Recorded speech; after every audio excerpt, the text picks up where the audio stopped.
Hi friends, പുതിയൊരു വീഡിയോയിലേക്ക് ഏവർക്കും സ്വാഗതം. ഇന്നത്തെ topic second generation programming language അല്ലെങ്കിൽ അസംബ്ലി ലാംഗ്വേജിനെ പറ്റിയാണ്. First point, its another name is assembly language. Second generation programming ലാംഗ്വേജിൻ്റെ മറ്റൊരു പേരാണ് assembly language. Assembly language is referred as a low level language. Low level ലാംഗ്വേജിൽ നിന്നാണ് അസംബ്ലി ലാംഗ്വേജ് ഉണ്ടായത്. It design to give the most efficient coding for each part of the computer. ഇത് design ചെയ്തിരിക്കുന്നത് കമ്പ്യൂട്ടറിൻ്റെ most efficient coding പാർട്ടിൽ നിന്നാണ് ഇത് design ചെയ്തിരിക്കുന്നത്. They are similar to machine language.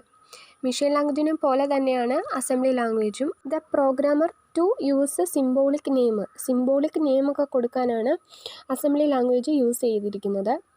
It will reduce coding time and amount of the information. Coding ടൈമും amount of the ഇൻഫർമേഷനെയും reduce ചെയ്യാൻ അസംബ്ലി ലാംഗ്വേജ് സഹായിക്കുന്നു. Assembly language translate into a machine language. Assembly language translate ചെയ്തിട്ട് machine language ആക്കുന്നു.